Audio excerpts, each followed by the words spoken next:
अष्टावक्र गीता यह एक अद्वितीय ग्रंथ है जो अद्वैत वेदांत के गूढ़ सिद्धांतों को सरल और स्पष्ट रूप में प्रस्तुत करता है।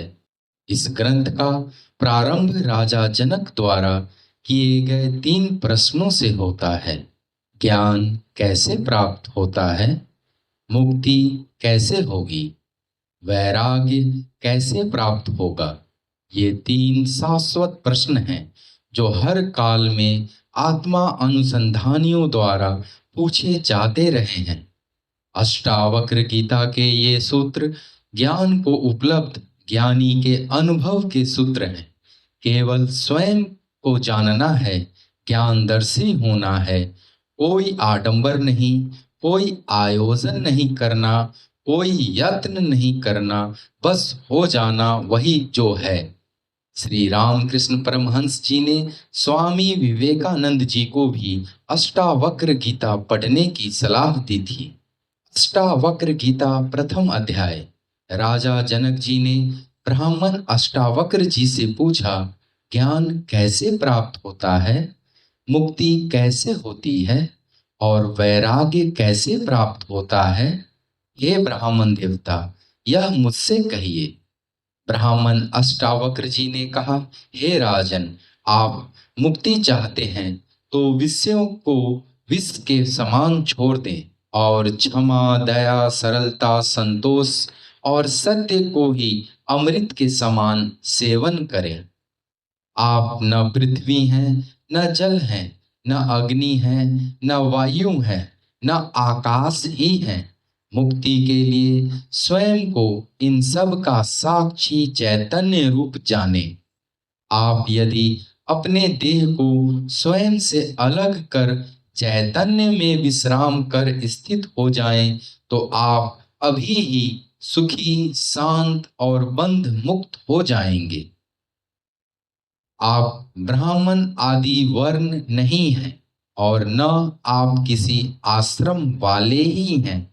आप न आंख आदि इंद्रियों के विषय ही हैं। आप असंग, निराकार और विश्व के साक्षी हैं। ऐसा जानकर सुखी हो जाएं। हे राजन, ये धर्म और अधर्म, सुख और दुख मन के हैं, आपके लिए नहीं। आप न करता हैं, न भोगता हैं, आप तो सर्वदा मुक्त ही हैं। आप एक सर्वदा सबका दृष्टा हैं और सदा ही मुक्त हैं। आपका बंधन मात्र यह है कि आप स्वयं को छोड़कर अन्य सभी दूसरे को दृष्टा रूप में देखते हैं। मैं करता हूं ऐसा अहंकार रूपी भाव सहित विचार वाले विशाल काले सर्प से दंशित हुए आप मैं करता नहीं हूं ऐसे विश्वास रूपी अमृत को पीकर सुखी हो जाएं। मैं एक विशुद्ध बोध हूं ऐसा निश्चय रूपी अग्नि से गहन अज्ञान को जलाकर आप शोक रहित हुआ सुखी हो जाएं। यहाँ यह विश्व रस्सी में सर्प के समान भासता है। यही आनंद परमानंद रूपी बोध है। अतः सुख पूर्वक विचरे। मुक्ति का अभिमानी मुक्त है और बद्ध का अभिमानी बद्ध है। यहाँ यह किंवदंती सही ही है कि जैसी मति वैसी ही गति होती है। आत्मा साक्षी है, व्यापक है, पूर्ण है, एक है, मुक्त है, चैतन्य स्वरूप है, क्रिया रहित है, असंग है, निष्प्रिय है, शांत है। यह भ्रम से संसारी जैसा भासता है। मैं आभास रूप हूं ऐसे भ्रम को एवं बाहर भीतर के भाव को छोड़कर आप कुटस्थ यानी अचल स्थिर हो बोध रूप एवं अद्वैत आत्मा का विचार करें। हे राजन, आप बहुत काल से देहाभिमान के पास से बंधे हुए हैं। उसी पास को मैं बोध हूं इस ज्ञान की तलवार से काट कर आप सुखी हो जाएं। आप असंग हैं, क्रिया रहित हैं, स्वयं प्रकाश हैं और निरंजन हैं। आपका बंधन यही है कि आप समाधि का अनुष्ठान करते हैं। यह संसार आप में व्याप्त है, आप ही में पिरोया है। यथार्थतः आप चैतन्य स्वरूप हैं, अतः क्षुद्र चित्त को मत प्राप्त हूँ। आप निरपेक्ष, निर्विकार, स्वनिर्भर हैं, शांति और मुक्ति का स्थान है, अगाध बुद्धि रूप हैं, क्षोभ शून्य हैं, अतः चैतन्य मात्र में निष्ठा वाला हो जाए। साकार को मिथ्या और निराकार को निश्चल जान लेने से इस तत्व के उपदेश से संसार में पुनः उत्पत्ति नहीं होती है। जिस तरह दर्पण अपने में प्रतिबिंबित रूप के भीतर और बाहर स्थित है, उसी प्रकार परमात्मा इस शरीर के भीतर और बाहर स्थित है। जिस प्रकार सर्वव्यापी एक आकाश घट के भीतर और बाहर स्थित है, उसी तरह नित्य और निरंतर ब्रह्म सब भूतों में स्थित है। राजा जनक को ब्राह्मण अष्टावक्र से उपदेश सुनते ही आत्मज्ञान हो गया। आत्मज्ञान की अवस्था में राजा जनक ने कहा, मैं निरंजन हूँ, शांत हूँ, बोध हूँ, प्रकृति से परे हूँ। आश्चर्य है, मैं इतने काल तक मोह द्वारा ठगा गया हूँ। जैसे इस देह को मैं अकेला ही प्रकाशित करता हूँ, वैसे ही संसार को भी प्रकाशित करता हूँ। इसलिए तो मेरा ये संपूर्ण संसार है अथवा कुछ भी नहीं है। आश्चर्य है कि शरीर सहित विश्व को त्याग कर किसी कुशलता से ही अब मैं परमात्मा को देखता हूँ।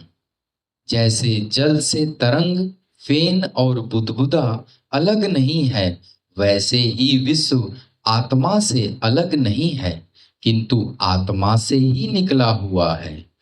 जैसे विचार करने पर वस्तु तंतु मात्र ही होता है, वैसे ही विचार करने से यह संसार आत्मसत्ता मात्र ही है।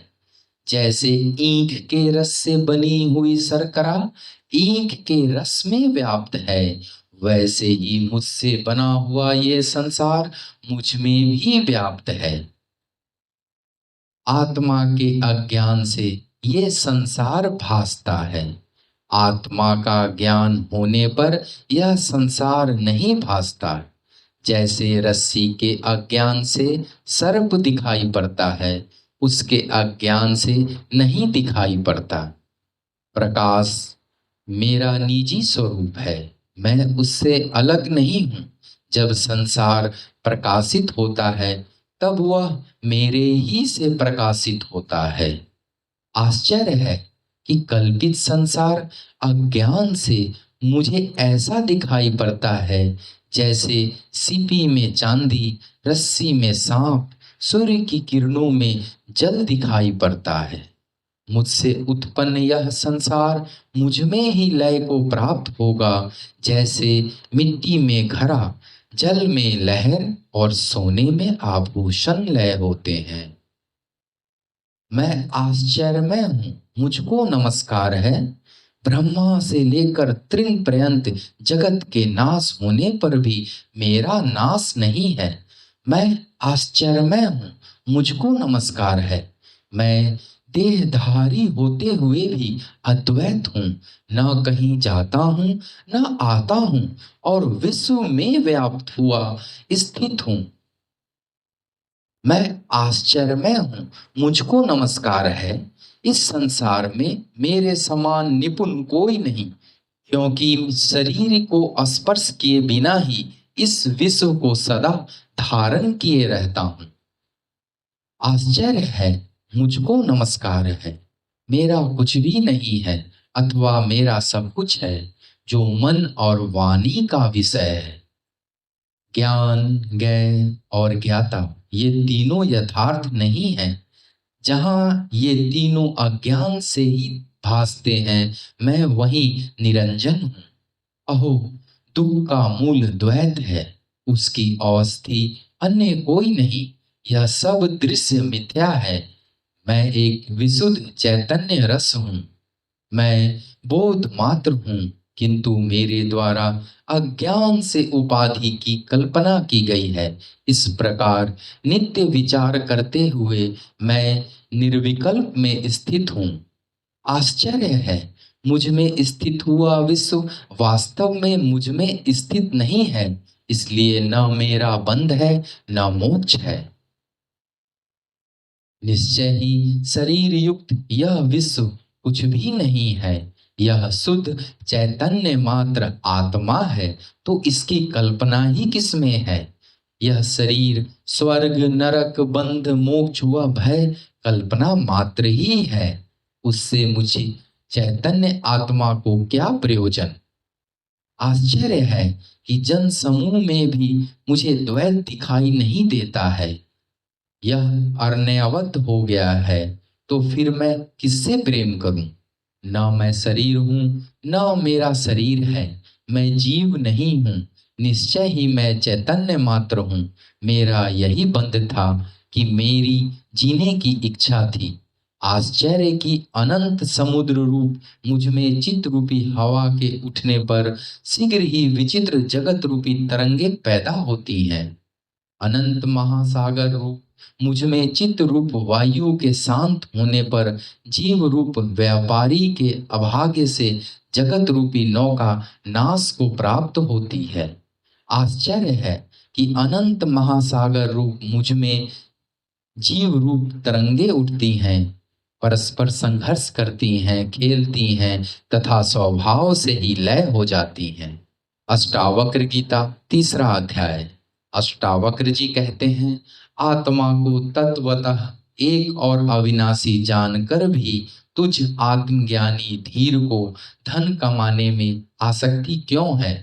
आश्चर्य की आत्मा के अज्ञान से विषय का भ्रम होने पर वैसी ही प्रीति होती है जैसी सीपी के अज्ञान से चांदी की भ्रांति में लोभ होता है।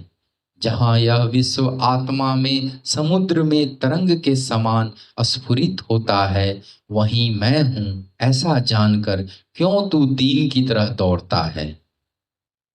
आत्मा को शुद्ध चैतन्य व अति सुंदर सुनकर भी कैसे कोई इंद्रिय के विषय में अत्यंत आसक्त होकर मलिनता को प्राप्त होता है।